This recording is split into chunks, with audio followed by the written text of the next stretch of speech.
আজকের এই পবিত্র স্থানে আমরা একত্রিত হয়েছি একজন আল্লাহ পাকের নেক ভালো বান্দার ইসালে সওয়াবের মাহফিলে উপস্থিত হয়েছি।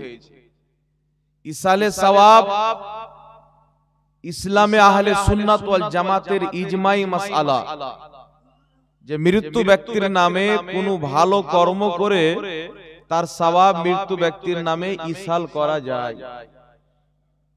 সাহাবায়ে কেরাম তিনাদের আম্মাজান আব্বাজানের ইন্তিকালের পর তিনাদের নামে ইসালে সওয়াব করতেন। সাহাবায়ে কেরামের পরে তাবেঈনগণ, তাবেঈনগণ যুগ যুগ থেকে এই নিয়মটা চলে আসছে। যেমন আপনাদের সম্মুখে কিছু দলিল আমি উপস্থাপন করব, যে আমাদের দেশে মানুষ যখন মারা যায় তো আমরা যারা কোরআন শরীফ তেলাওয়াত করতে জানে, তসবিহ তাহলিল আরবি সম্পর্কে কিছুটা জ্ঞান রাখে, তাদেরকে ডেকে কোরআন খতম করায়। আর সেই কোরআন খতমের সওয়াব পিতার নামে, মাতার নামে, আত্মীয় স্বজনের নামে আমরা ইসাল করি। একে বলা হয় কোরআন খানি, কলমা খানি। হয় কি হয় না? আপনাদের হয়? জি। তার কারণে আমাদের সমাজে অনেক ভাই আমার নাম বুঝে বলে যে মানুষ যখন মারা গেল সে কোরআন পড়তে জানতো না, ওর নামে কোরআন পড়ে কি লাভ হবে?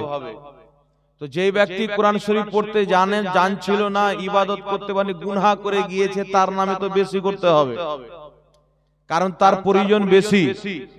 জি। তো এখন শরীয়তের দৃষ্টিতে, শরীয়তের নজরে, শরীয়তের দৃষ্টিতে জীবিত ব্যক্তি কোরআন তেলাওয়াতের সওয়াব মৃত্যু ব্যক্তি পাবে কি পাবে না?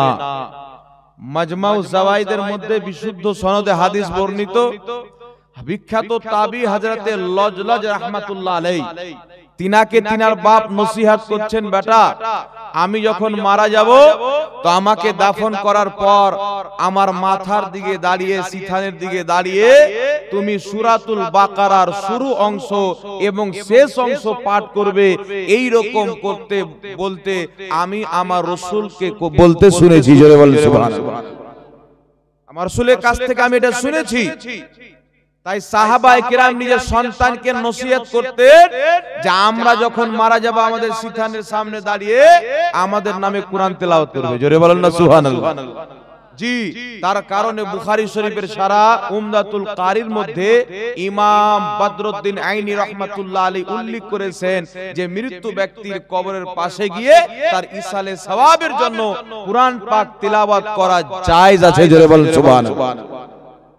জগৎ বিখ্যাত ফকিহ, বিখ্যাত ইমাম ইবনে কুদামা রাহমাতুল্লাহ আলাইহি নিজের কিতাব আল মুগনির মধ্যে স্পষ্ট লিখেছেন, যুগ যুগ থেকে সমস্ত মুসলমানদের মধ্যে এটা রেওয়াজ আছে, মানুষ মারা যাওয়ার পর মৃত্যু ব্যক্তির ইসালে সওয়াবের জন্য মানুষজনকে একত্রিত করে কোরআন তেলাওয়াত করে, আর তার সওয়াব মৃত্যু ব্যক্তির নামে ইসাল করে। আর কোরআন পাকের তেলাওয়াতের সওয়াব অবশ্যই মৃত্যু ব্যক্তির কবরে যায়। এই বিষয়ে ইজমাউল মুসলিমিন, প্রত্যেক মুসলমানের ঐক্যমত আছে। বলেন সুবহানাল্লাহ। কাউরির কোনো মতভেদ নাই। তো বুঝা গেল পূর্বসরী মুসলমানদের মধ্যে এই বিষয় নিয়ে কাউরির কোনো মতভেদ ছিল না। সবাই নিজের বাবার নামে, মাতার নামে, পিতার নামে মানুষজনকে একত্রিত করে ইসালে সওয়াবের জন্য কোরআন পাক তেলাওয়াত করতেন এবং সেই তেলাওয়াতের সওয়াব তার পিতা মাতার কবরে পৌঁছে দিতেন। জোরে বলেন সুবহানাল্লাহ। বুঝতে পেরেছেন? এইবার চলে আসেন, আমার আপনার নবী সাল্লাল্লাহু আলাইহি সাল্লাম একটি বাগানের দিকে আগমন করলেন। হঠাৎ করে একটি স্থানে দাঁড়ালেন যেখানে দুটি কবর। রাসূল পাক বলছেন, সাহাবী এই দুটি কবরে আযাব হচ্ছে। সাহাবায়ে কেরাম বললেন, হুজুর কি জন্য আযাব হচ্ছেন? গায়বের খবরদাতা নবী পাক সাল্লাল্লাহু আলাইহি ওয়াসাল্লাম বলছেন, একজন গীবত করত, চুগলি করত, আর একজন পেশাবের ছিটা থেকে বাঁচছিল না, তার কারণে এদের কবরে আযাব হচ্ছে। রাসূল পাক বললেন, সাহাবী যাও একটি খেজুরের ডানা নিয়ে এসো। সাহাবী খেজুরের ডানা নিয়ে আসলেন, দুই ভাগে বিভক্ত করে দুটি কবরে রেখে দিলেন। রাখার পরে বললেন, শুনো, যতদিন পর্যন্ত এই খেজুরের ডানাগুলি কাঁচা থাকবে ততদিন পর্যন্ত এদের কবরের আযাবে কমতি থাকবে। জোরে বলবেন না সুবহানাল্লাহ। ততদিন পর্যন্ত এদের কবর আযাবে কমতি থাকবে। এখন প্রশ্ন হলো, যতদিন খেজুরের ডানা কাঁচা থাকবে ততদিনই কেন? তো শুনেন, এই জন্য ততদিন কমতি হবে তাদের আযাবে। আল্লাহ পাক পবিত্র কুরআন পাকে বলেন, সাব্বাহা লিল্লাহি মা ফিস সামাওয়াতি ওয়াল আরদ, জমিন এবং আকাশে যা কিছু আছে আল্লাহর তাসবিহ পাঠ করে। ওই খেজুরের পাতা ডানা যতদিন পর্যন্ত কাঁচা থাকবে আল্লাহর তাসবিহ পাঠ করবে, তার তাসবিহ পাঠ করার সওয়াব ওই কবরবাসী পাবে, আর ওই পাওয়া সওয়াবে তাদের আযাবে আল্লাহ কমতি করে দিবে। জোরে বলেন, আর একটু জোরে বলবেন না সুবহানাল্লাহ। তাহলে কি বুঝতে পারলেন? তাই ইমাম বদরুদ্দিন আইনি রাহমাতুল্লাহ আলাইহি বলছেন, যখন গাছের পাতার তাসবিহ পাঠ করার সওয়াবে মৃত্যু ব্যক্তির কবর আযাবে যদি কমতি হয়ে যায়, আশরাফুল মাখলুকাত মানব জাতি যখন মানুষের জনের নামে মৃত্যু ব্যক্তির নামে তাসবিহ তাহলিল করবে, কলমা খানি করবে, কোরআন খানি করবে, তার সওয়াব মৃত্যু ব্যক্তির কবরে অবশ্যই যাবে। আর সেই সওয়াব পেয়ে অন্ধকার কবরে মৃত্যু ব্যক্তি উপকৃত হবে। বুঝতে পারছেন সমস্যাটা হচ্ছে না? জি, এই জন্য যুগ যুগ থেকে মুসলমান মৃত্যু ব্যক্তি, বাপ মারা গেছে, মা মারা গেছে, আত্মীয় স্বজন মারা গেছে, তাদেরকে ডেকে দাওয়াত দিয়ে মানুষজনকে ডেকে একত্রিত করে কোরআন খানি, কলমা খানি, ভালো কাজের ব্যবস্থা করে। এটা একেবারে শরীয়ত সম্মত কাজ, চুল পরিমাণের শরীয়ত বিরোধী না। জোরে বলেন সুবহানাল্লাহ। এখন কিছু লোক বলবে, হুজুর আপনার আব্বা মারা গেছে, আপনি করেন, লোক কেন ভাড়া করছেন? আপনার আম্মা মারা গেছেন, আপনি নিজেই করেন, ভাড়া করা লোক দিয়ে কোনো কাজ নাই। তাহলে আমি বলবো, ভাই আপনি যে ইমামের পিছনে নামাজ পড়ছেন, ইমানের পরে সর্বপ্রথম ফরজ হচ্ছে নামাজ। আপনি যে ইমামের পিছনে নামাজ পড়ছেন, ওই ইমামটা তো ভাড়া করা ইমাম না, কি বলেন? আরে জোরে বলেন, ভাড়া করা ইমাম না? ওই ইমামটা ভাড়া করা ইমাম। আপনার জানাজা পড়াবে ভাড়া করা ইমামে, পাঁচ ওয়াক্তের নামাজ পড়ছেন ভাড়া করা ইমামের পিছনে, বাপ মায়ের জানাজার নামাজ, বিবাহ পড়াচ্ছে ভাড়া করা ইমামে। তখন তো আপনি বলেন না, এখন কেন বলছেন? তাহলে কি বুঝতে পারা গেল? যে কোন ব্যক্তিকে ডেকে যদি কোরআন তেলাওয়াতের ব্যবস্থা করা হয়, ইসালে সাহেবের মাহফিলের ব্যবস্থা করা হয়, এতে কোনো অসুবিধা নাই, একেবারে শরীয়ত সম্মত জায়েজ। এটা যুগ যুগ থেকে চলে আসে। ইমাম ইবনে কুদামা সহ অসংখ্য ফুকাহায়ে কিরাম বলেছেন, এটা অবশ্যই মুসলিমদের মধ্যে জায়েজ কাজ, বরং উত্তম কাজ। জোরে বলেন সুবহানাল্লাহ। এইবার চলে আসেন, সাহাবায়ে কেরাম ইসালে সওয়াব করেছেন। নবী মুআজ্জম সাল্লাল্লাহু আলাইহি ওয়াসাল্লামের বিখ্যাত সাহাবী হযরতে সাদ বিন আবাদা রাদিয়াল্লাহু তাআলা আনহু আমার নবীর নিকটে এসে বলছেন, ইয়া রাসূলুল্লাহ, আবু দাউদ শরীফের বিশুদ্ধ হাদিস শোনাচ্ছি, ইয়া হাবিবাল্লাহ, আমার মা ইন্তিকাল করেছে, আমি চাই আমার মায়ের নামে কিছু সাদকা করতে। তো এখন যদি মায়ের নামে সাদকা করি তো আমার মা উপকৃত হবে কিনা, কিছু লাভ পাবে কিনা, লাভবান হবে কিনা? রাসূলের পাক বললেন, অবশ্যই হবে। তো তিনি বললেন, হুজুর কি এমন জিনিস সাদকা করব যেটা আমার মায়ের জন্য ভালো হবে? তো রাসূল পাক সাল্লাল্লাহু আলাইহি সাল্লাম বললেন, তোমার মায়ের নামে পানি সাদকা করো। জোরে বলবেন না সুবহানাল্লাহ। তোমার মায়ের নামে পানি সাদকা করো, তোমার মায়ের নামে পানি সাদকা করো। সাদ বিন আবাদা রাদিয়াল্লাহু তাআলা আনহু একটা কূপ খুঁজলেন, খুঁজার পরে বললেন, হাদিহি বেরুয়া উম্মে সাদ, এই কূপটা হচ্ছে হযরতে সাদের মায়ের জন্য, পানি পান করবে মানুষ, সওয়াব পাবে তিনার মা। জোরে বলবেন না সুবহানাল্লাহ। তো ইসালে সওয়াবের জন্য কূপ খুঁজলেন, পালাস নাম লেগে গেল, লাগলো কি লাগলো না? তার কারণে নাম দিয়ে দিয়ে উমুক আল্লাহ ওয়ালার উরুস বা ইসালে সওয়াব, উমুক আল্লাহ ওয়ালার উরুস বা ইসালে সওয়াব, এইভাবে করা এটা শরীয়ত বিরোধী না, বরং সাদ বিন আবাদার আবু দাউদ শরীফের হাদিসের আইন মোতাবেক। জোরে বলেন সুবহানাল্লাহ। তাই আজকে আপনারা আল্লাহ ওয়ালার উরুসে এসেছেন, নাম দেওয়া আছে, এই নাম লাগিয়ে দিলে জিনিসটা নাজায়েজ হয় না, বরং সাহাবায়ে কেরাম নাম লাগিয়েছেন, তো নাম লাগিয়ে সালে সওয়াব করা এটা হচ্ছে সুন্নাতে সাহাবা। একটু জোরে বলতে হবে সুবহানাল্লাহ। এবার চলে আসেন আজকের এই পবিত্র মাহফিলে খাওয়া দাওয়ার ব্যবস্থা করা হয়েছে। আমরাও আমাদের মা বাপকেও, আত্মীয় স্বজন যখন মানুষের মারা যায়, মা বাপের নামে, পিতা মাতার নামে 40 দিনে, 10 দিনে, 20 দিনে, 30 দিনে, আপনার বছরে তারা খাওয়া দাওয়ার ব্যবস্থা করে। পড়াশোনার ব্যবস্থা বলে দিলাম, খাওয়া দাওয়ার ব্যবস্থা করে। এটা জায়েজ হবে কি হবে না? মৃত্যু ব্যক্তির নামে খাওয়া দাওয়ার ব্যবস্থা করাকে এখন অনেক মুন্সি বেরিয়েছে ডাইরেক্ট বলছে হারাম, ডাইরেক্ট হারাম বলে ফেলে। কিন্তু যেই মাওলানা ডাইরেক্ট হারাম বলে, আল্লাহর কসম খেয়ে বলি, এটা ওর আব্বার ঘরের শরীয়ত হতে পারে, নবী পাকের শরীয়ত না। এটা ইসলামে হারাম না। ইসলাম এখন দুই ভাগে বিভক্ত হচ্ছে। একটি ইসলাম যেটি ডিজিটাল আমেরিকা এবং ইসরায়েল বার্তা নিয়ে চায়, আরেকটি ইসলাম যে ইসলামকে প্রচার করেছেন আউলিয়ায়ে কিরাম, মাশায়েখিনে ইসলাম, সুফিয়ানে কিরাম, যে ইসলামকে প্রচার করেছেন, ওই ইসলাম যেটা মুস্তাফা জানের রহমতের ইসলাম, যেটা সাহাবার ইসলাম, ওই ইসলামে মৃত্যু ব্যক্তির নামে খাওয়া দাওয়া করা নাজায়েজ না, বরং নেকির কাজ। জোরে বলেন সুবহানাল্লাহ, সওয়াবের কাজ। তাই ইমাম আবু নঈম আসবাহানী রাহমাতুল্লাহ আলাইহি 950 বছর পূর্বের কিতাব হিলিয়াতুল আউলিয়ার মধ্যে হাদিস নিয়ে এসেছেন। ইমাম সিউতি রাহমাতুল্লাহ আলাইহি নবম শতাব্দীর মুজাদ্দিদ নিজের কিতাব আল হাবিলিল ফাতাওয়ার মধ্যে হাদিস নিয়ে এসেছেন। ইমাম ইবনে রজব হাম্বলি রাহমাতুল্লাহ আলাইহি নিজের কিতাব আহওয়ালুল কুবুরের মধ্যে হাদিস নিয়ে এসেছেন। কিতাবুজ জুহাদের মধ্যে হাদিসটি রয়েছে। হযরতে তাউস রাহমাতুল্লাহ আলাইহি বলেন, আমাদের জামানাতে যখন কোনো মানুষ মারা যেত, আমরা মৃত্যু ব্যক্তির নামে একদিন, দুদিন না, 7 দিন পর্যন্ত খাওয়া দাওয়ার ব্যবস্থা করতাম। জোরে বলবেন না সুবহানাল্লাহ? কদিন পর্যন্ত? 7 দিন।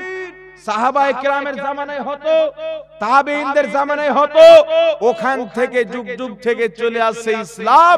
মৃত্যু ব্যক্তির নামে 4 দিন পর, 3 দিন পর, 5 দিন পর, 6 দিন পর, 40 দিন পর আপনি যে কোনো দিনে খাওয়া দাওয়ার ব্যবস্থা করবেন। এটা শরীয়ত সম্মত জায়েজ কাজ। কিয়ামত পর্যন্ত কোনো মায়ের বেটা এমন জন্ম হয়নি যে এই কাজটিকে তারা হারাম প্রমাণ করতে পারে। কেউ জন্ম হয়নি, কারোর ক্ষমতা নাই। যে মাওলানা বলছে এটা হারাম কাজ, ওটা ইসলামকে ধ্বংস করছে, ইসলামকে প্রচার করে না। জি, শয়তান রাসূল পাকের হাদিস থেকে প্রমাণিত কবর পর্যন্ত যায়। তো শয়তান তো দুনিয়াতে যা করলি কবরে তো ছেড়ে দে, তো কবর পর্যন্ত যায়। তো এই কিছু মাওলানা আছে এইরকম শয়তান, এরা মানুষকে কবরে যাওয়ার পরেও ছাড়তে যায় না, ওর পরেও নেকি করতে দিবে না। তাই শুনেন, মৃত্যু ব্যক্তির নামে আপনি যে কোনো দিনে খাওয়া দাওয়ার ব্যবস্থা করেন, কোরআন তেলাওয়াতের ব্যবস্থা করেন, শরীয়ত সম্মত একেবারে জায়েজ আছে। কেউ যদি একে নাজায়েজ বা বিদআত বলে, ওই ব্যক্তি হচ্ছে পথভ্রষ্ট জাহিল ব্যক্তি, মূর্খ ব্যক্তি, ওর কাছে ইসলামের জ্ঞান নাই। বুঝতে পারছেন আমার কথা? এবার চলে আসেন মিলাদুল ইসলাম। আজকে আপনারা এই পবিত্র মাহফিলে এসেছেন, যে মাহফিলটি হচ্ছে আল্লাহ ওয়ালার মাহফিল, ইসালে সওয়াব। এই মাহফিলে খাওয়া দাওয়ার ব্যবস্থা হবে, নেক কাজের ব্যবস্থা হবে। সমস্ত নেকি জিনার নামে ইসালে সওয়াব, তিনার নামে ইসাল করে দেওয়া হয়, পাঠিয়ে দেওয়া হয়। সওয়াব মানে নেকি, ইসাল মানে হচ্ছে পাঠানো। জীবিত ব্যক্তি নিজের ভালো কর্ম করে তার সওয়াব মৃত্যু ব্যক্তির নামে যেটা পাঠায়, ওটা কি বলা হয়? ইসালে সওয়াব। জোরে বলেন সুবহানাল্লাহ। বিরাদর ইসলাম, এখন আমাদেরকে বুঝতে হবে যে আল্লাহ ওয়ালাদের মার্তাবা কতটুকু, ওলি কাকে বলে, এবং ওলিকে মানলে কি হবে আর না মানলে কি হবে। এক কথাতে আপনাদেরকে বলি, আল্লাহ পাকের ওলিগণের অনেক দরজা আছে। যেমন গস একটা দরজা, কুতুব একটা দরজা, আবদাল একটা দরজা, এবং মাজজুব একটা দরজা। তো আল্লাহ পাকের ওলিগণের যে দরজা আছে, ওই দরজার মধ্যে এক প্রকারের ওলি হয় যাকে মাজজুব বলা হয়। কি বলা হয়? মাজজুব। যারা ফকির সেজে থাকে, পাগল সেজে থাকে, মানুষ দেখলে তাকে পাগল মনে করে। নবী পাক সাল্লাল্লাহু আলাইহি সাল্লামের হাদিস, ইবনে মাজাহ শরীফের মধ্যে রাসূল পাক বলেন আল্লাহ পাকের কিছু বান্দা হয় যারা ফাটা পুরাতন কাপড় পরে, মানুষ তাকে দেখে পাগল মনে করে, কিন্তু তাদের মর্যাদা আল্লাহর দরবারে এত উঁচু, তারা যেটা বলে আমার আল্লাহ সেটাই করে দেয়। জোরে বল সুবহানাল্লাহ। তারা যা মুখ দিয়ে বের করে আমার আল্লাহ সেটাই করে দেয়। এই ধরনের আউলিয়া কিরামকে বলা হয় মাজজুব, যাদেরকে আমাকে দেখতে পাগল মনে হয়, ফকির মনে হয়, কিন্তু আল্লাহর দরবারে এরা সেই ফকির না, এরা পাগল, কিন্তু আল্লাহর মহব্বতের পাগল, আল্লাহর প্রেমের পাগল।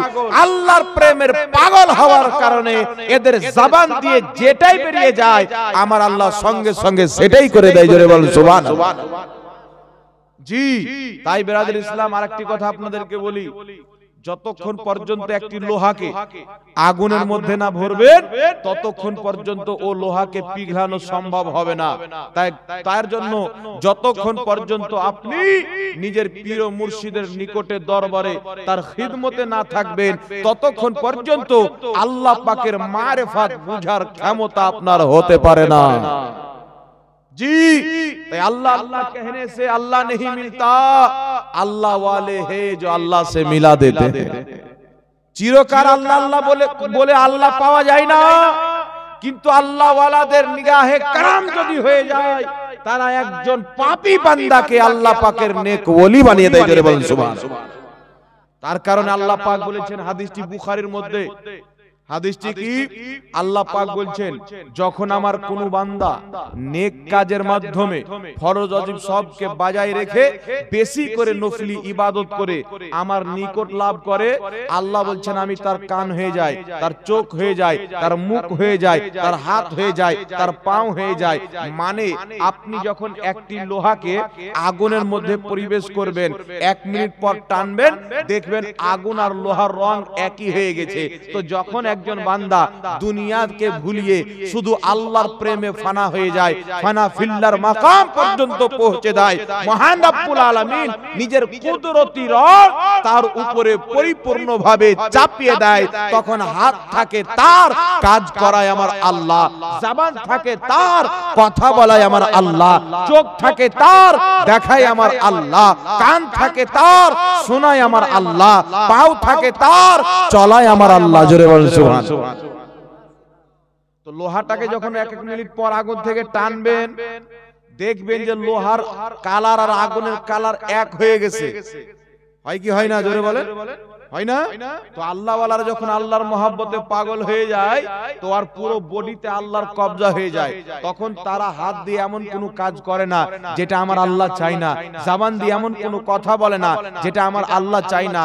তার কারণে হাদিস শরীফের মধ্যে এসেছে, আল্লাহর ওলিদের দৃষ্টি থেকে বাঁচো, কারণ তোমরা দেখো মাথার চোখ দিয়ে, তারা দেখে আল্লাহর নূর দিয়ে। জোরে বলে, তোমরা দেখো মাথার চোখ দিয়ে, তারা দেখে আল্লাহর নূর দিয়ে।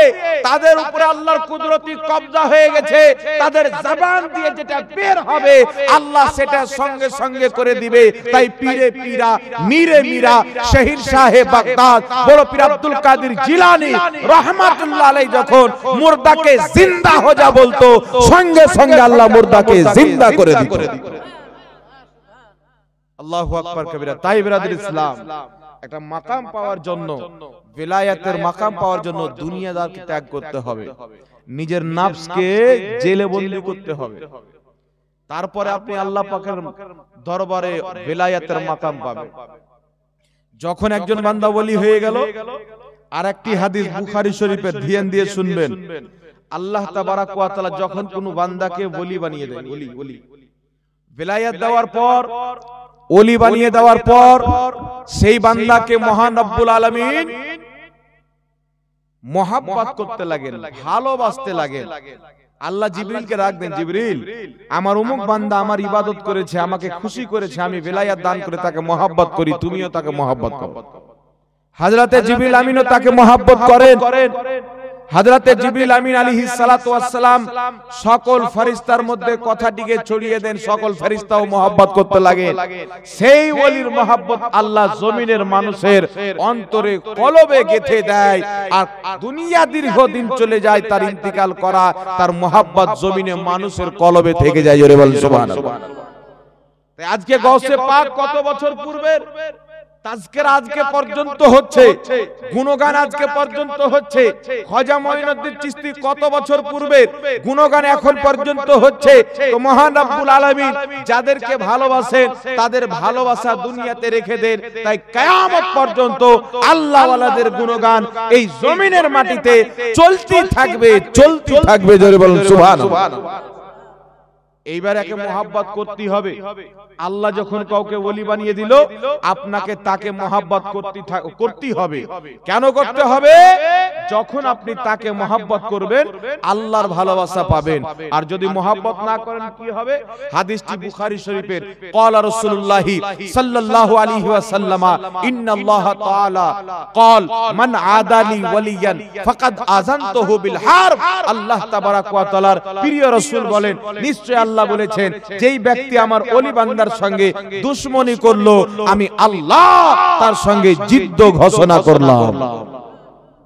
জোরে বলবেন না সুবহানাল্লাহ। যে আমার ওলির সঙ্গে দুশমনি করলো, বুগজ রাখলো, আমি আল্লাহ তার সঙ্গে যুদ্ধ ঘোষণা করলাম। যুদ্ধ তারা কি বুঝতে পারলেন? আল্লাহ ওয়ালাদেরকে যারা মোহাব্বত করবে আল্লাহ তাদেরকে মোহাব্বত করবে। আল্লাহ ওয়ালাদের সঙ্গে যারা বুগজ রাখবে আল্লাহ তাবারাক ওয়া তাআলা তাদের সঙ্গে যুদ্ধর ঘোষণা করেছেন, জাহান্নামে জ্বালাবে। তার কারণে আউলিয়া কিরামের মোহাব্বত, আল্লাহ ওয়ালাদের মোহাব্বত, এটা ঈমানের অঙ্গ, ঈমানের অংশ। যাদের অন্তরে ইনাদের মোহাব্বত নাই, বুগজ ভরা আছে, তারা মুসলমান না। বুঝতে পারছেন আমার কথা বাবজি? সমস্যা হচ্ছে না তো? তাই আল্লাহ ওয়ালাদেরকে মোহাব্বত করতে হবে, এটা আমার আপনার ঈমানি দায়িত্ব। এইবার চলে আসেন, যুগ যুগ থেকে আমাদের শুধু দেশে না, আজ থেকে 100 বছর পূর্বে যান। কত বছর পূর্বে? 100 বছর পূর্বে যান। মক্কা এবং মদিনার যত সাহাবায়ে কেরামের কবর আছেন, আল্লাহ ওয়ালাদের কবর আছেন, প্রত্যেকটি কবরের উপরে গুম্বাদ তৈরি করা ছিল। কি তৈরি করা ছিল? জি, এই দেখেন মোবাইলে লিখবেন জান্নাতুল বাকি পুরাতন লেখেন।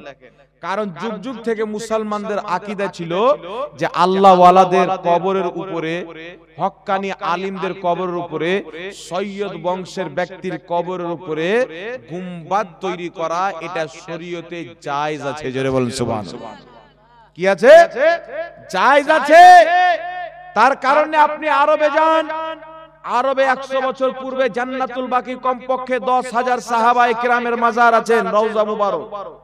তিনাদের প্রত্যেকটা কবর উপরে গুম্বাদ তৈরি করা ছিল। ভাঙা হয়েছে কত বছর পূর্বে? কমবেশ 100 বছর পূর্বে। তারপরে যুগ যুগ থেকে ওখানে যারা আল্লাহ ওয়ালা আছে, পীর আছে, মাশায়েখ আছে, ওলি আছে, তাদের কবরের উপরে গুম্বাদ তৈরি করা ছিল। যুগের মুসলমান, পৃথিবীর মুসলমান ওখানে হজ করতে যেত, জিয়ারত করতে যেত। কিন্তু 100 বছর পূর্বে নজদি হুকুমত এসে ওখানকার মাজারগুলিকে ভাঙা হয়েছে। কত বছর পূর্বে? 100 বছর পূর্বে।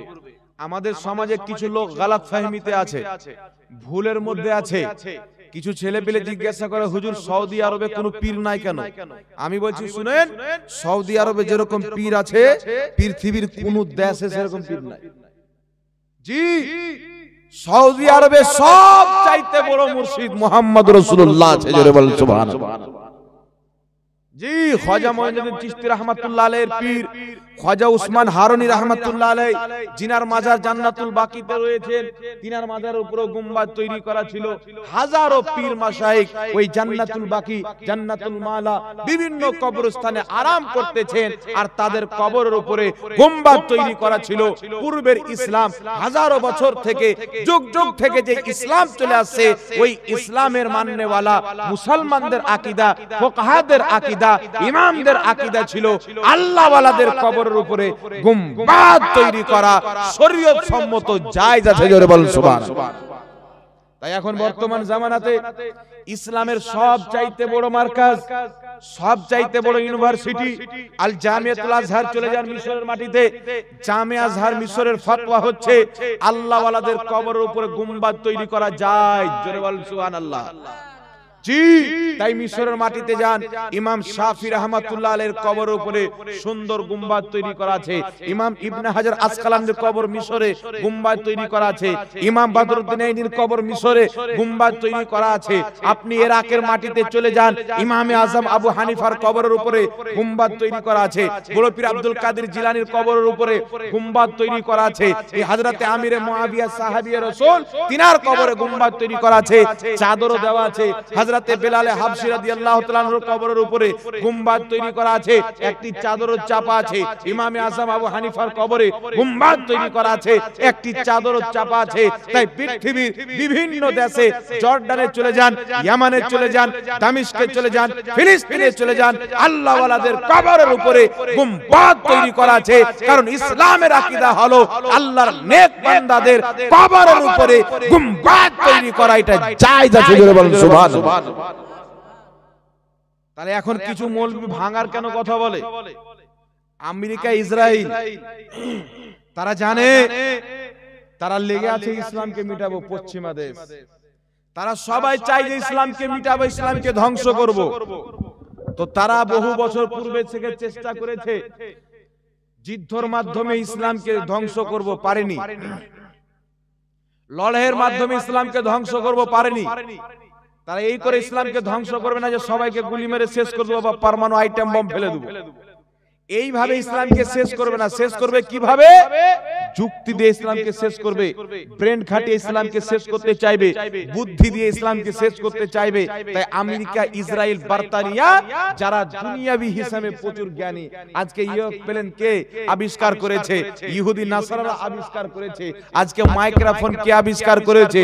ইহুদি নাসারারা আবিষ্কার করেছে। আজকে বক্স সিস্টেম কে আবিষ্কার করেছে? ইহুদি নাসারারা আবিষ্কার করেছে।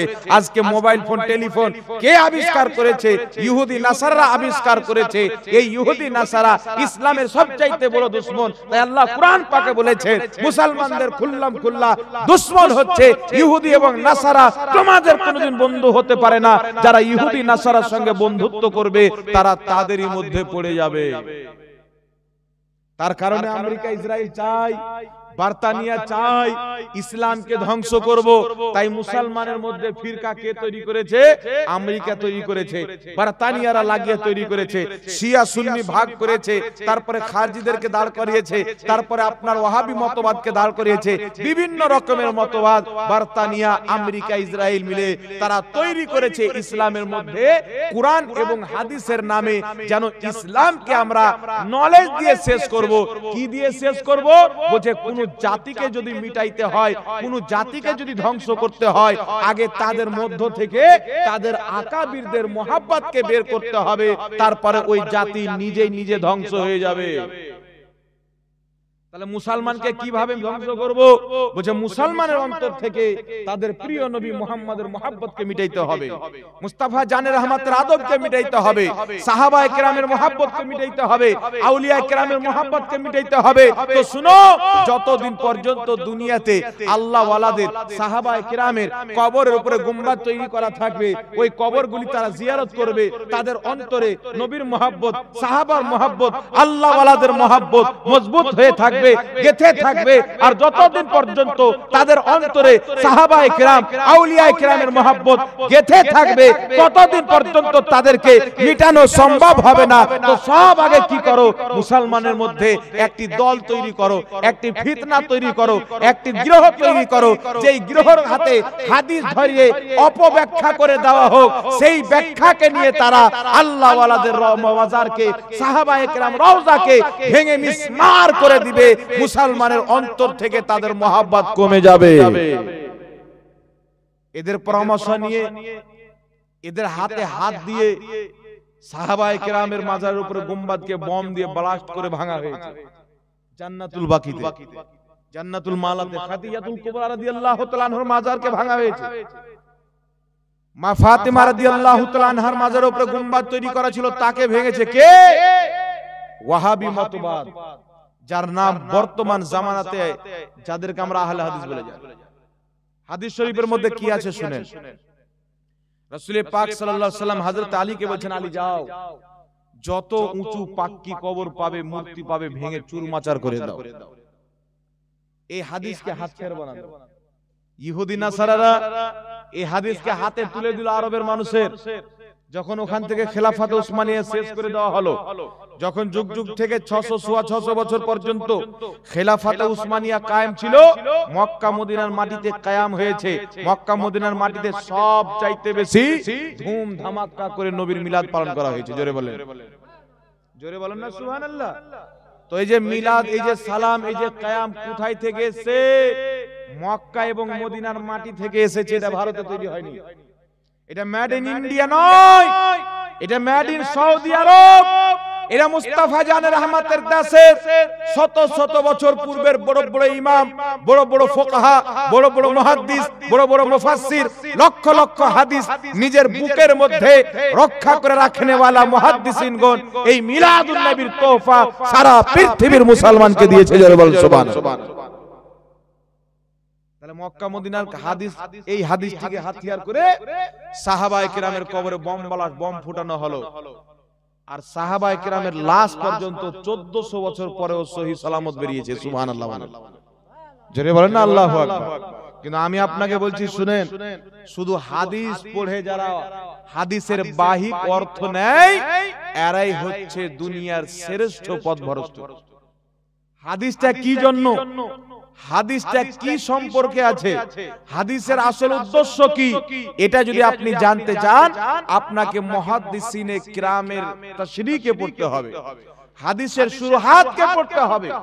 তার কারণে শুনেন, নবী পাক বললেন, আলী যাও, যত উঁচু পাক্কি কবর আছে, মূর্তিওয়ালা আছে, সবকে ভেঙে চুরমাচার করে দাও। কেন জানেন? ওই সমাতে জান্নাতুল বাকিতে ইহুদিদের কবর ছিল, কাফিরদের কবর ছিল, মুশরিকদের কবর ছিল। তাদের কবরকে পাক্কি করা হয়েছিল এবং তাদের কবরের উপরে তাদের স্ট্যাচু বানা ছিল, মূর্তি বানা ছিল। মুহাম্মদ রাসূলুল্লাহ বললেন, যাও ওই সমস্ত কাফিরদের কবরকে, মুশরিকদের কবরকে ভেঙে চুরে মিসমার করে দাও। এই জমিনের মাটিতে কোনো কাফেরের কবর থাকবে না, এই জমিনের মাটিতে মুস্তাফার গোলামদের কবর থাকবে। জোরে বলেন সুবহানাল্লাহ। তাই ইমাম ইবনে হাজার আসকালানী রাহমাতুল্লাহ আলাইহি, যিনাকে সবাই মানে, বুখারী শরীফের সারা ফাতহুল বারির মধ্যে লিখেছে যে আল্লাহ ওয়ালাদের কবরকে, মুসলমানদের কবরকে, সাহাবায়ে কেরামের মাজারকে এই হাদিস নিয়ে যারা ভাঙতে চায় তারা ভুল পথে আছে। কারণ আমার নবী যে ভাঙতে বলেছিলেন মুশরিকদের কবর, মূর্তি পূজকদের কবর ভাঙতে বলেছিলেন, অগ্নি পূজকদের কবর ভাঙতে বলেছিলেন। এই হাদিসকে নিয়ে মুসলমানদের কবর, আউলিয়ায়ে কেরামের মাজারকে, সাহাবায়ে কেরামের মাজারকে ভাঙা যাবে না। যদি কেউ ভাঙে তো তাদেরকে কষ্ট দিল, আর যারা আল্লাহ ওয়ালাদেরকে কষ্ট দেয়, আল্লাহর তাদের পক্ষে জিদ্দ ঘোষণা আছে। জোরে বলেন সুবহানাল্লাহ। বুঝতে পারছেন কথা আমার? বুঝতে পারছেন? তাই ইমাম ইবনে হাজার আসকালানীর মতে মাজারের উপরে গুম্বাদ তৈরি করা যায়। তাই ইমাম বদরুদ্দিন আইনির ফতোয়া, আল্লাহ ওয়ালাদের কবরের উপরে গুম্বাদ তৈরি করা যায়।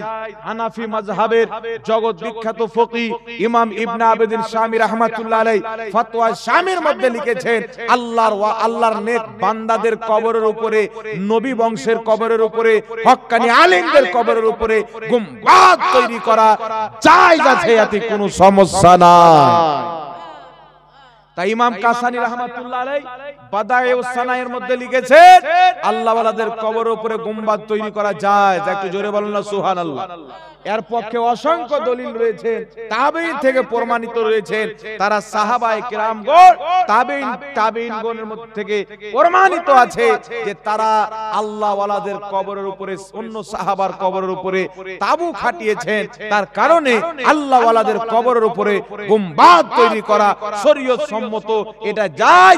চার মাযহাবের মধ্যে কোন মাযহাব একে নাজেজ বলেনি। জোরে বলেন, আর একটু জোরে বলেন না সুবহানাল্লাহ। তার চার মাযহাবের বিখ্যাত ফকি, ইসলামের মধ্যে যে চারটি মাযহাব তৈরি করেছে হয়েছে হানাফি, শাফি, মালিকি, হাম্বলি, চার মাযহাবের মধ্যে কোন ফুকাহে কিরাম একে শিরক বা হারাম বলেনি, বরং সবাই একে জায়েজ বলেছে। একটু জোরে বলতে হবে সুবহানাল্লাহ। জোরে বলেন না সুবহানাল্লাহ। তাই আল্লাহ ওয়ালাদের কবর আজকে থেকে না বাবজি, যুগ যুগ থেকে মুসলমান কবর উপরে গুম্বাদ বানিয়ে আসছেন। তাহলে যুগ যুগকার মুসলমান কি ইসলাম জানতেন না? হাদিস জানতেন না? আমার আপনার নবী বলেছেন কিয়ামতের পূর্বে ইলম উঠিয়ে নেওয়া হবে। মৌলবি তো প্রচুর থাকবে, ভালো ভালো জ্ঞানী, গভীর ইলমের গভীরতা রাখনেওয়ালা, কুরআন হাদিসের গভীর জ্ঞান রাখনেওয়ালাদেরকে আল্লাহ মওত দান করবেন। আর জাহিলরা আলিম সেজে বসবে, তারা হালালকে হারাম, হারামকে হালাল বলবে। ওই পরিস্থিতি এখন নাই।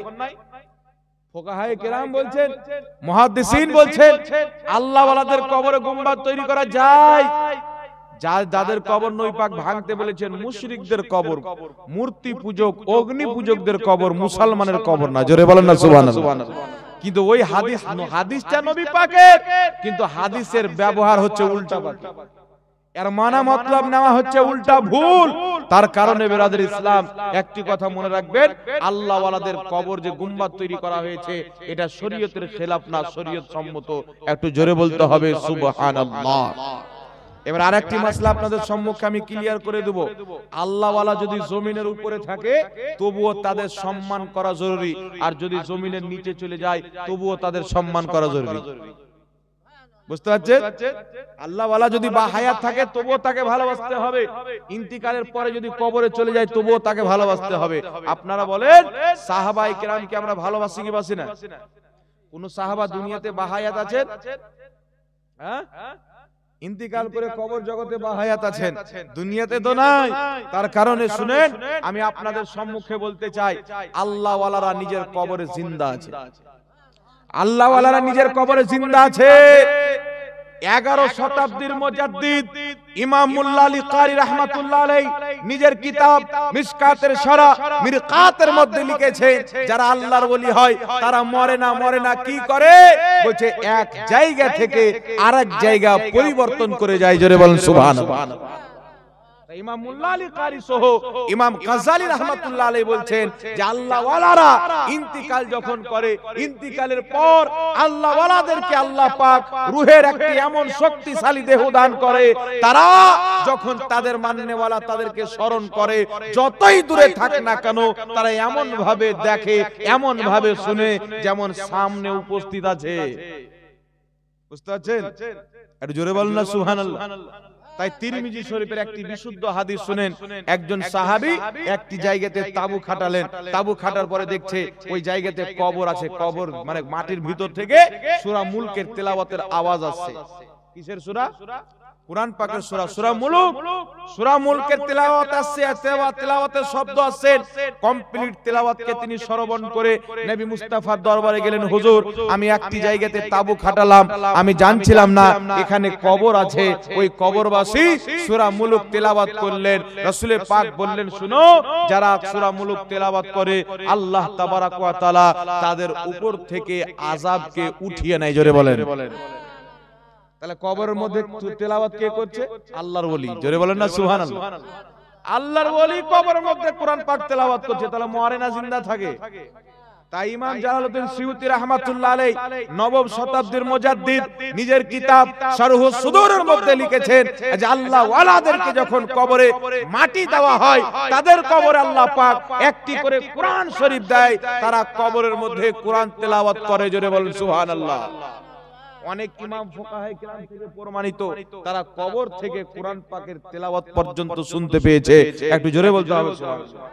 হাকিম আল মুস্তাদরাক আলা সাহিহাইনের মধ্যে সহিহ সনদে হাদিস বর্ণিত, ফাতেমাতুজ জাহরা রাদিয়াল্লাহু তাআলা আনহা আর নিজের দাদা হযরতে আমির হামজা রাদিয়াল্লাহু তাআলা আনহুর রওজা মুবারক, কবর মুবারক জিয়ারত করতে গেলেন।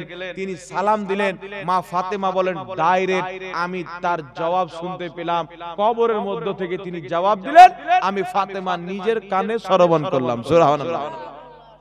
আমার আপনার নবী বলেছেন, এটা হাকিম আল মুস্তাদরাকের মধ্যে হাদিস, যে আল্লাহর কসম মৃত্যু ব্যক্তি শুনতে পায় যখন সাধারণ মৃত্যু ব্যক্তি। বুখারীর মধ্যে হাদিস, রাসূল পাক বলেন যখন মৃত্যু ব্যক্তিকে দাফন করার পর জীবিত ব্যক্তি যেতে লাগে, তার জুতোর যে আওয়াজ হয় ওই আওয়াজটাকে মৃত্যু ব্যক্তি নিজের কানে শুনে। সুবহানাল্লাহ বলেন। যেমন তেমন মরা মানুষ যদি জুতোর আওয়াজ শুনতে পায়, তাহলে আল্লাহ ওয়ালারা শুনতে পাবে কি পাবে না? তাদের চাইতে বেশি শুনতে পাবে। তাই বিরাদর ইসলাম একটি কথা মনে রাখবেন, আল্লাহ ওয়ালা কবরে চলে যাওয়ার পর আমাদের খবর রাখে না। যারা এই ধরনের আকীদা রাখে, এই ধরনের আকীদা ইসলামের আকীদা না। হাকিম আল মুস্তাদরাক আলা সহিহাইনের মধ্যে সহিহ সনদে হাদিস বর্ণিত, কানজুল উম্মালের মধ্যে হাদিস বর্ণিত। হাদিসটি কি? রাসূল পাক বলেন, তোমরা তোমাদের মুর্দাদের ব্যাপারে সাবধান থাকো, কারণ তোমাদের আমলগুলি তোমাদের ভাইদেরকে, তোমাদের মৃত্যু ব্যক্তিদেরকে দেখানো হয়, তারা তোমাদের আমল দেখে এবং তোমাদের আমল ভালো হয় তো তারা খুশি হয়, আর আমল যদি খারাপ হয় তারা দুঃখ পায়। বুঝতে পারলেন কথা আমার? তাহলে আমরা যে কি করছি আমাদের মরা মানুষ জানেন না, আল্লাহ জানে। তার কারণে বিরাদর ইসলাম, আল্লাহ ওয়ালারা ইন্তিকালের পরেও নিজের মুরিদদেরকে, চাহনেওয়ালাদেরকে চিনে। জোরে বলেন না সুবহানাল্লাহ। আর একটু জোরে বলেন না ইয়া রাসূলুল্লাহ।